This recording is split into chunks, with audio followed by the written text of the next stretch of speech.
होगा तो मैं भी राजनीति छोड़ने को तैयार हूँ और मेरे साथ और जितने लोग हों। लेकिन यही समय क्यों चुना गया? जब उनकी यात्रा हो रही थी उसके नाम पर बेहिसाब तरीके से बेफिजूल खर्ची की गई। 5 करोड़ से ऊपर खर्चा कर दिया गया है। 2.5 करोड़ का और निकासी होना भी है। ये भी उसमें लिप्त है, प्रशासन के लोग ही, पुलिस प्रशासन लिप्त है। शराब बिचवाती है पुलिस, बिकवाती है और फिर गरीब उसका भुगतान करता है। तो क्राउड तय रहता है मुख्यमंत्री जी के सभाओं में। वो तो क्राउड तय करके उनका जो टारगेट है वो जानते हैं कि क्राउड आएगा नहीं। हम सभा करेंगे तो आदमी नहीं आएंगे, लोग नहीं आएंगे, वो आकर्षण खत्म।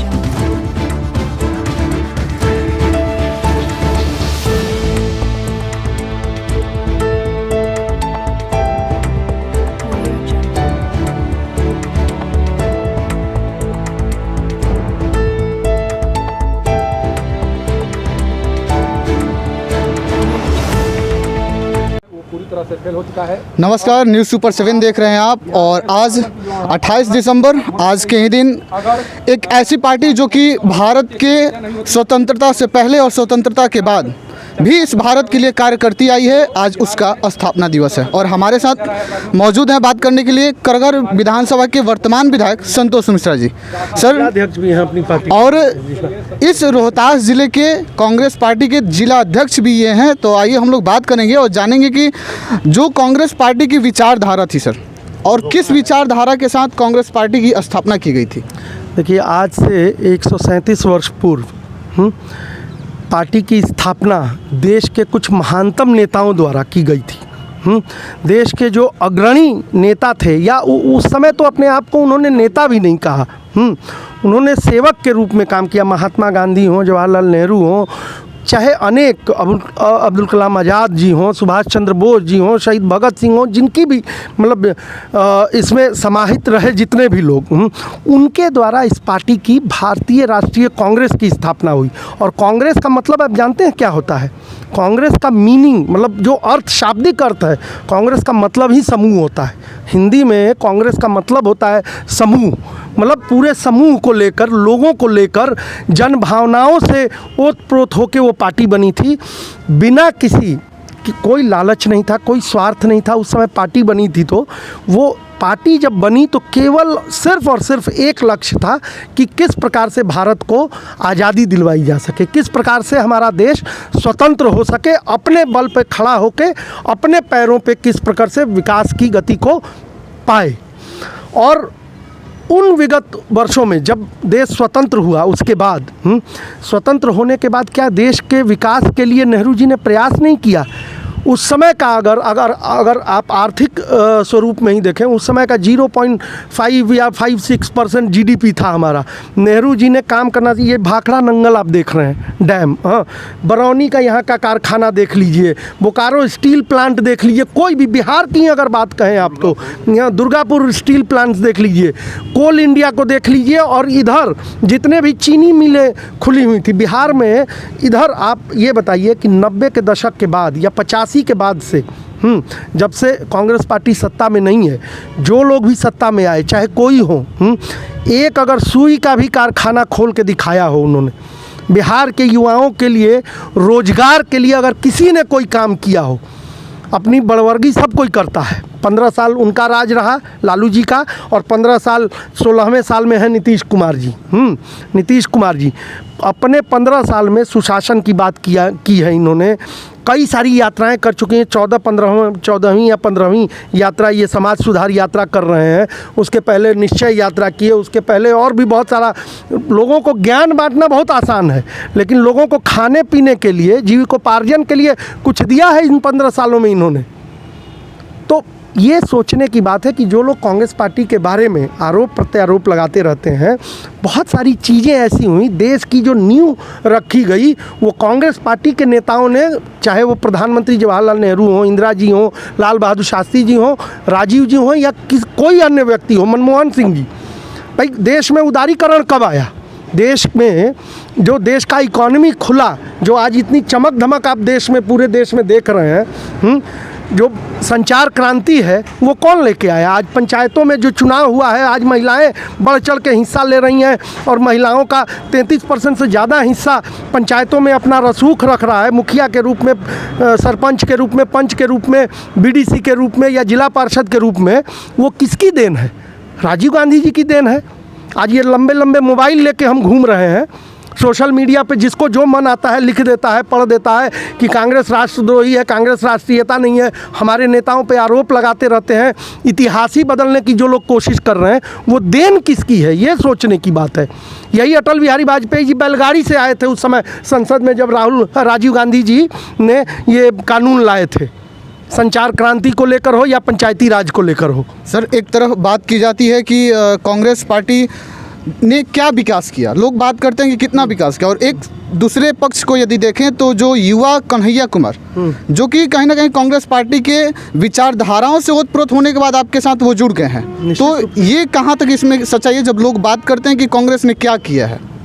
अच्छा, आपको, हमको, हम आप जो खड़े हैं, जिस उम्र में आप हैं या हम हैं, युवा हैं हम लोग हैं, तो इसका मतलब कि अगर कांग्रेस ने नहीं विकास किया तो हम अपने माँ बाप को गाली दे रहे हैं। इसका स्वरूप यही है कि हम अपने माँ बाप को, हाँ, क्योंकि देखिए हमारे विकास में पहले, किसी के विकास में किसी की भागीदारी पहले किसकी होती है? उसके परिवार की होती है।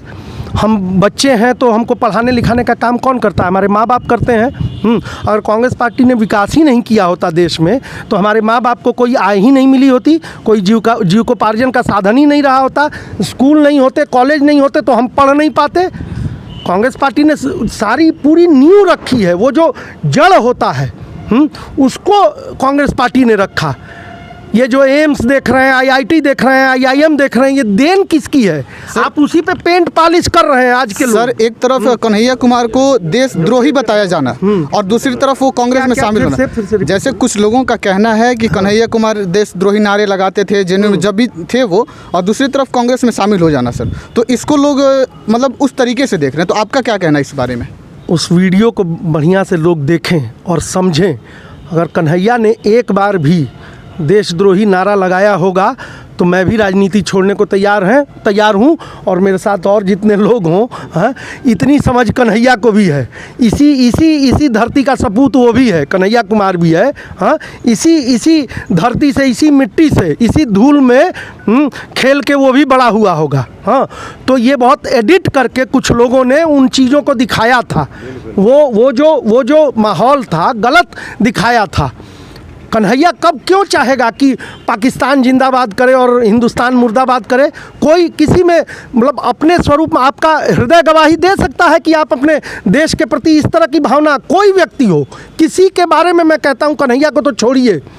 और कन्हैया ने जो राह पकड़ी है, कन्हैया को पता है, चूँकि कन्हैया बुद्धिजीवी है, कन्हैया ने पढ़ा है, इस देश के इतिहास को जाना है, कन्हैया जानता है, उस संस्था से कन्हैया पढ़ के आया है, और उसने जाना है कि देश के विकास में, देश की उन्नति में, और देश को इस रास्ते पे खड़ा कर देने के लिए कि जहां देश की पहचान विदेशों में हो, अमेरिका जैसे देश, इंग्लैंड जैसे देश, जर्मनी जैसे देश हमारे सामने नतमस्तक हों, वैसा बनाने में अगर किसी की भूमिका रही होगी तो वो कांग्रेस पार्टी को, हम सब जानते हैं अंदर से।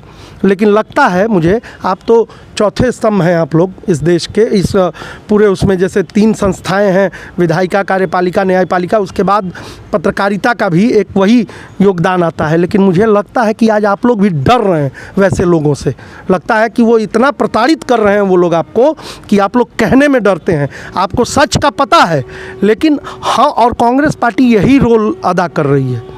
राहुल गांधी यही चीज़ बार बार बोल रहे हैं कि डरिए मत, हम आपके साथ हैं। सर अब हम लोग बात करेंगे अपने पड़ोसी राज्य यूपी की, क्योंकि अभी कुछ दिन पहले ही प्रधानमंत्री नरेंद्र मोदी ने काशी कॉरिडोर का उद्घाटन भी किया था और इसको एक राजनीतिक एजेंडे के तरीके से जोड़कर देखा जा रहा है सर। तो यूपी में कांग्रेस पार्टी क्या कर रही है अपने आगे रणनीति के लिए? हम लोगों ने एक बात आपको बता दें, ठीक है, हम मानते हैं पिछले चुनाव हम लोग लड़े, गठबंधन में लड़े, सपा के साथ था, ये था। एक बात बहुत स्पष्ट रूप से बता देना चाहता हूँ, चूँकि यूपी चुनाव में मेरी भी भागीदारी है। एक जगह मैं प्रभारी भी हूँ और उसके स्क्रीनिंग कमेटी में भी मेंबर हूँ मैं। तो कांग्रेस पार्टी का एक बहुत ही स्पष्ट निर्णय है, हम अकेले लड़ेंगे। पहली बात, अकेले लड़ने के लिए जो संरचनाएं होती हैं, आधारभूत संगठन हमारा निश्चित रूप से कमज़ोर था, लेकिन पिछले 1.5 साल में प्रियंका गांधी जी ने, जो कि महासचिव प्रभारी भी हैं यूपी की, उन्हें बहुत मेहनत किया है, कार्यकर्ताओं को समेटा है और हम लोगों ने अभी तक 18,000 पंचायतों में अपने 18,000 पंचायत अध्यक्ष तैयार किए हैं। उसके अलावा हमारी ब्लॉक कमेटी है, उसके अलावा हमारे जिलाध्यक्ष हैं, नीचे में ग्राम सभा में हम लोग काम कर रहे हैं। तो हम अपना स्वरूप संरचना जो है उसको पूरी तरह से तैयार कर रहे हैं। उसके अलावा हम लोगों ने अभी विगत कुछ समय पहले ही कुछ मुद्दे सामने लाए हैं। हमने लड़कियों के उत्थान की बात की है। लड़कियां जो हैं वो लड़ सकती हैं, केवल प्रताड़ित नहीं होंगी।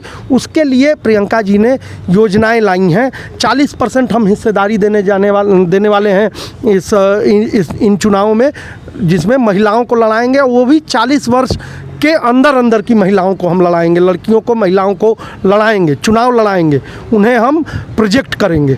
दूसरी चीज़, हमने लैपटॉप और स्कूटी की भी बात की है कि जो पढ़ने वाली लड़कियां हैं या लड़के हैं, छात्र छात्राएं जिनको भी, उनको लैपटॉप देंगे और लड़कियों को तो स्कूटी देंगे। उसके बाद बहुत सारी ऐसी बातें आ रही हैं, मैनिफेस्टो भी अभी सामने आएगा हमारा।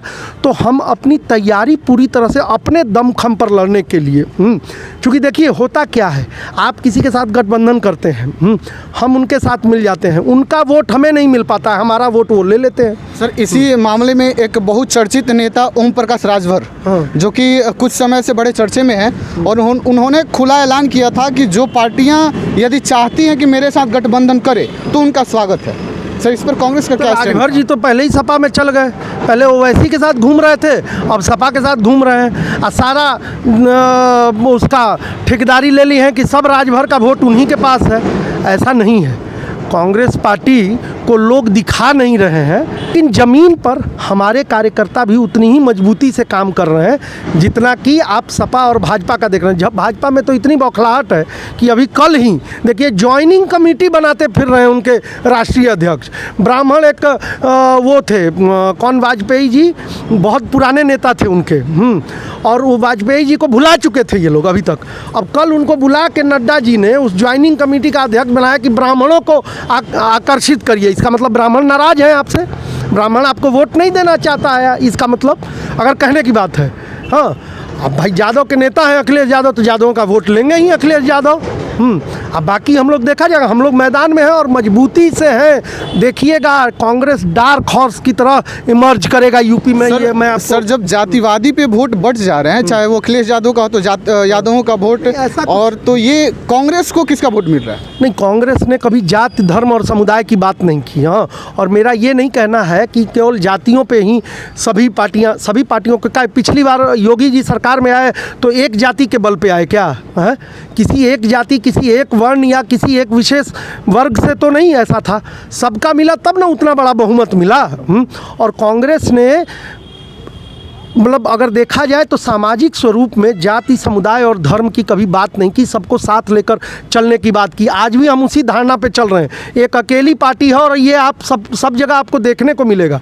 हमने कभी ये नहीं स्पेसिफाई किया है स्पेसिफिकली कि ये जाति हमारे साथ है, लेकिन लोगों का, ठीक है, हो सकता है हम कमज़ोर थे, हमारी तरफ लोग आकर्षित नहीं हो रहे थे, लेकिन हम अपनी मजबूती अब वहाँ स्थापित कर रहे हैं और ये देखने में आ रहा है। अभी परसों दिन की एक बात बताता हूँ। परसों दिन एक मैराथन हुआ झांसी में, लड़की हूँ लड़ सकती हूँ स्लोगन के अंतर्गत केवल लड़कियों का मैराथन हुआ, लाखों लड़कियों ने उसमें हिस्सा लिया और उसका रिपोर्टिंग किया जा रहा था मीडिया में कि कोरोना का समय है और इस तरह का कांग्रेस के मैराथन में भारी भीड़ उमड़ती है, भारी भीड़ आती है। अब उसको ज़रूर दिखाया जाता है भारी भीड़ को लेके, कोरोना है, ये है, वो है। उनके यहाँ जब भीड़ होती है तो उसको नहीं, वो सब ताक पे रख दिया जाता है। तो हम भीड़ उमड़ रही है, ठीक है, ये भी कहा ना मीडिया ने, जब मीडिया ने ये कहा सच्चाई में भीड़ थी, हम भी मानते हैं, तो इसका मतलब हमसे लोग जुड़े हैं तभी तो भीड़ थी, हैं। सर, अब इस बातचीत के अंतिम पड़ाव में हैं हम लोग, और जैसा कल हमारे सासाराम में मुख्यमंत्री जी का आगमन हुआ और उस जो यात्रा है उसको कहा जा रहा है समाज सुधार यात्रा, और इसमें एक तरफ यदि हम लोग देखें अपने शहर को तो जो पश्चिमी छोर है सर, वो लग रहा है कि ये वो सासाराम नहीं है जो कि 10 दिन पहले हुआ करता था, और वैसे ही पूर्वी क्षेत्र पे यदि जाते हैं तो वो वैसा ही है जैसा कि पहले रहा था सर। तो एक तो सासाराम और दूसरी ये समाज सुधार यात्रा कहाँ तक सफल है सर? देखिए, हम एक बात बताते हैं, मुख्यमंत्री जी समाज सुधार यात्रा पर आए, समाज सुधार यात्रा के नाम पर एक पर्टिकुलर जहाँ से उनका आना जाना, जहाँ तक उनको आना जाना था उस पर्टिकुलर हिस्से को चमकाया जाने लगा, पेड़ काटे गए, रोड, ठीक है, रोड बन रहे हैं, वो तो सब ठीक है, लेकिन यही समय क्यों चुना गया जब उनकी यात्रा हो रही थी?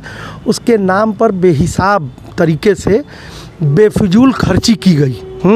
5 करोड़ से ऊपर खर्चा कर दिया गया है, 2.5 करोड़ का और निकासी होना भी है, ये भी आपको बता दें। 7.5-8 करोड़ से ऊपर का बजट रहा। एक तो ऐसा प्रदेश है हमारा, हाँ, सही मायने में देखें तो एक गरीब प्रदेश है, विशेष राज्य का दर्जा भी नहीं ले सके हैं। हम लोगों को पैसे की मारा मारी है।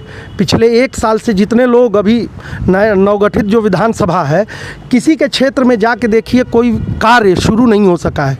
हमारी निधि को या मुख्यमंत्री क्षेत्र विकास योजना को भी जब्त किया गया, 2 करोड़ रुपए उसमें ले लिए। जो बाकी बचा था 1 करोड़ रुपया, उसमें भी कुछ हिस्सा हॉस्पिटल और उन लोगों को कुछ देना है। उसके अलावा जो बचा उसमें कुछ विकास कार्य होते, लेकिन मुख्यमंत्री जी ने बहुत ही चरणबद्ध तरीके से पहले कोरोना का बहाना लिया, उसके बाद पंचायत चुनाव 6-7 महीने चलाते रहे, कोई विकास का कार्य किसी के क्षेत्र में, कोई विभाग जाके देख लीजिए, किसी विभाग में अभी तक पैसा नहीं आया है कि जो 20-21 या 19-20 की योजनाएं जो लंबित पड़ी हुई हों, क्योंकि अक्सर हम लोग उसकी समीक्षा करते रहते हैं, अभी तक पैसा नहीं आया है। लेकिन 5 करोड़ उनकी यात्रा पर खर्च किया जा सकता है या 7 करोड़ उनकी यात्रा पर खर्च किया जा सकता है। रंग रोदन हो या नाश्ता, समझिए कि नाश्ता के लिए मौर्य होटल से बुलाया गया था केटरर को, मौर्य का 5 स्टार होटल का केटरिंग करवाया गया, नाश्ता कराया गया और ये किया गया, खाना खिलवाया गया। मतलब यहाँ हमारे यहाँ सासाराम में लोग नहीं थे बढ़िया नाश्ता बनवाने वाले या कुक नहीं थे यहाँ की, मतलब अच्छा खाना मिल जाता यहीं सर के। लोगों की कल एक और नाराजगी देखी गई कि लोगों का कहना था कि जब समाज सुधार यात्रा है और उसमें समाज के वो व्यक्ति नहीं जा सकते, वो निचली तबके के लोगों का जाना अलाउ नहीं था, बंद किया गया था। फिर ये कैसा समाज सुधार यात्रा? तो क्राउड तय रहता है मुख्यमंत्री जी के सभाओं में, वो तो क्राउड तय करके उनका जो टारगेट है वो जानते हैं कि क्राउड आएगा नहीं, हम सभा करेंगे तो आदमी नहीं आएंगे, लोग नहीं आएंगे, वो आकर्षण ख़त्म हो चुका है मुख्यमंत्री जी का। तो वो तो सरकारी अपने अमलों जमलों से प्रशासन के द्वारा वो क्राउड जो जीविका के लोग हैं या आप समझ लीजिए जितने भी मतलब आप आशा के कार्यकर्ता हों, जीविका की कार्यकर्ता हों या अन्य जो कार्यकर्ता हों जो सरकारी काम में लगे हुए हैं, शिक्षक हैं, मास्टर हैं, उनको भी ज़बरदस्ती करके गाड़ियों में, टेम्पू में, गाड़ियों में बैठा के डीएम और एसडीओ और इन लोगों के डीडीसी, मतलब जितने भी जिले के पदाधिकारी हैं उनके माध्यम से उनको बुलवाया जाता है। तो उनको पता है कि लोग नहीं आएंगे, भीड़ नहीं उनको सुनने के लिए, अब उनको कोई सुनना नहीं चाहता है, चाहे वो समाज सुधार पर निकले चाहे किसी अन्य चीज़ पर निकले। चूँकि जो भी चीज़ उन्होंने दी है अभी तक उसको फेलियर के रूप में ही देखा जा रहा है। शराबबंदी के मामले में बहुत ज़्यादा नहीं कहा जा सकता है, मतलब कहना नहीं चाहता हूँ, लोग बोल रहे हैं और लोग जान रहे हैं कि शराबबंदी एकदम फेल है। मैं ये नहीं कह रहा हूँ, आपने जब कानून लाया है हम आपके समर्थन में हैं, आप उसको इम्प्लीमेंट करके तो दिखाइए। आप ही के लोग उसमें लिप्त हैं, प्रशासन के लोग ही, पुलिस प्रशासन लिप्त है। शराब बिचवाती है पुलिस, बिकवाती है और फिर गरीब उसका भुगतान करता है। सर, शराबबंदी से बिहार का जो राजस्व जो दूसरे राज्यों में जाता है सर, आर्थिक स्थिति की क्या बात करें तो वो कहाँ तक सुदृढ़ हो पाई है और कहाँ तक उसमें डैमेज हुआ सर? नहीं, आर्थिक स्थिति का कोई साधन डेवलप करेंगे तब ना। आपने शराबबंदी की, आपको 5,000-7,000 करोड़ रुपए का रेवेन्यू का उसका डेफिसिट हुआ आपको, तो उस डेफिसिट को आप पूरा कैसे करेंगे? उसके लिए कुछ आपको रोजगार, मतलब कुछ ऐसे रोजगारोन्मुखी कुछ इंडस्ट्री चालू करवाना चाहिए था। कुछ लगवाया आपने? वो काम करते तब ना। हमारी अर्थव्यवस्था मान लीजिए बिहार की कृषि पर आधारित है, कृषि से संबंधित ही कोई काम ऐसा करवा दे। अरे खादे का कारखाना खुलवा दिए रहते, खाद की किल्लत नहीं हुई रहती। सर वो तो मंचों से बात किया करते हैं सर कि हमने धारा प्रवाह कर दी है, बिहार में विकास की एक धारा दौड़ रही है सर। नहीं, किस चीज़ का विकास? कर्जा लेके सब विकास कर रहे हैं। कर्जा लेके रोड बनवाया जा रहा है, एडीबी वर्ल्ड बैंक के पैसे से रोड बनता है। आपके पास अपना पैसा क्या है? आपके पास अपनी पूंजी रहेगी तभी ना। और जानते हैं क्या स्थिति है? हर राज्य के पास, जो राज्य विकसित होना चाहता है, विकास के कार्यों में इंफ्रास्ट्रक्चर पे पैसा खर्च करना चाहता है, उसको अपना जो उसकी जो एक ताकत होती है, उसकी जो पूंजी होती है, उसके आधार पर आरबीआई उसको कर्ज देता है। सुन लीजिए बिहार की क्या स्थिति है, ये आपको बता देते हैं। हमारा जो इंडेक्स है, हम 0.5% से भी नीचे इंडेक्स है, उसके कारण हमको आरबीआई भी कर्ज देने के लिए आज के समय में राजी नहीं है। अभी इसी विधानसभा सत्र में ये बात भी आई थी और ये हम लोगों ने बात भी रखा था, मुझे खुद बोलने का मौका मिला था। लेकिन गिलोटिन जब पेश करते हैं ये लोग अनुपूरक बजट के लिए, तो विपक्षी सदस्य बोलेंगे इसके लिए अब शिक्षा पे हम लोग को बोलने के लिए, लेकिन फिर भी हम अपनी बात रखते हैं सामने। बात ये है कि आपको तो कर्जा देने के लिए भी कोई तैयार नहीं है। आपके पास वैसा कुछ, आपके पास इंफ्रास्ट्रक्चर ही नहीं आपने बनाया इन 15 सालों में या 16 सालों में कि आपको कोई पैसा आगे से मिल सके। इसीलिए आपको कोई अन्य कार्य दिखाई नहीं दे रहे हैं। जो चीज़ें इन्होंने की हैं, 7 निश्चय 1 हो, 7 निश्चय 2 अब आने वाला है। 7 निश्चय 1 में पूरा घपला घोटाला किया इन लोगों ने। सब काम, कहीं कोई पक्की नली गली सड़क आप देख पा रहे हैं, उसको आंखों से देखने में मिल रहा है कि नल जल का काम पूरा हो या, लेकिन रिपोर्ट जब दिखाते हैं, कल ही समीक्षा की थी इन्होंने, रिपोर्ट में 100% पंचायतों में काम हो गया है, 100% ब्लॉक में काम हो गए हैं, यही दिखा रहे हैं रिपोर्ट में। सर अब चलते चलते आखिरी सवाल, ओमिक्रॉन का एक नया पेंडेमिक हमारे भारत देश में भी अपना पैर पसार रहा है सर, इसमें आप हमारे चैनल के माध्यम से लोगों से क्या अपील करना चाहेंगे? सुरक्षित रहें। सुरक्षित रहने का जो उपाय है, मास्क तो निश्चित रूप से लोगों को इस्तेमाल करना चाहिए। जहाँ भी भीड़ भाड़ का इलाका हो, हम घर की बात नहीं कह रहे हैं, लेकिन घर में भी अगर कर सकें तो घर में भी जितना कर सकें सुरक्षित रहें। अन्य ऐसे जो है खान पान में अपना, मतलब कि एक व्यवहारिकता जो है, खान पान सही होनी चाहिए। अब यही उपाय तो यही है कि आप अपनी सुरक्षा स्वयं करें, क्योंकि मुझे नहीं लगता कि हमारे प्रदेश के पास ऐसे संसाधन हैं कि अगर फिर से ये पेंडेमिक आ जाता है ओमिक्रॉन, जो कि और घातक माना जा रहा है, अगर ये आ जाता है तो हमारे पास, हमारे राज्य में ऐसी स्वास्थ्य व्यवस्थाएं नहीं है कि हम उसको टैकल कर सकें। अब उसका क्या स्वरूप होगा आगे तो आने पे ही दिखेगा, परंतु जैसा सुनने में आ रहा है वो और घातक है। तो उसके लिए सबसे बड़ी बात यह है कि आदमी हाथों को अपना सैनिटाइज करता रहे, मास्क पहने रहे, सुरक्षित रहने की कोशिश करे, मतलब दूरी बना के लोगों से आपस में हम लोग बातचीत करें, यही कह सकते हैं। और विशेष मतलब लोगों से ये एकदम पर्टिकुलरली हम कहना चाहते हैं कि इस मामले में एकदम सुरक्षा ज़रूर मेंटेन करें कि लोगों से बात करते समय में भी मुंह पे मास्क रहेगा तो उससे क्या होगा कि आपका कांटेक्ट कम रहेगा। तो ये सब चीज़ें अब तो हम लोगों को अपने से खुद से करना है, कोई दूसरा इसमें मदद नहीं कर सकता, सरकारें भी मदद नहीं कर सकती। सर, स्थापना दिवस पे उन युवाओं को एक संदेश जो कि आपके विचारधाराओं से आपके साथ जुड़ते हैं और इस पूरे भारत देश में एक आपकी पार्टी जो कि कार्य कर रही है, सर क्या वो संदेश होगा? नहीं, हम बताएं, युवाओं के लिए संदेश ये है कि गुमराह मत होइए। बहुत सारे लोग आएंगे आपके बीच में, नाटक करेंगे, ड्रामा करेंगे, और आपको गुमराह करने की कोशिश करेंगे, मंदिर मस्जिद की बात करेंगे, और आपको आपकी जो मूल समस्याएं हैं उसके बारे में नहीं बात करेंगे, आपके शिक्षा के लिए नहीं बात करेंगे, आपके कमाई के लिए, रोजगार के लिए, आपके लिए कौन बात कर रहा है? कोई नहीं बात कर रहा है। तो मेरा बस एक लाइन का ये मंत्र है कि देखिए, समझिए, परखिए और गुमराह मत होइए। भविष्य में अगर आगे बढ़ना है हम युवाओं को, तो निश्चित रूप से हमारी अपनी भी तो समझ है। इतनी पढ़ाई लिखाई युवाओं ने की है, देश के युवाओं ने की है, जो 65% युवा हैं उनकी इतनी समझ है।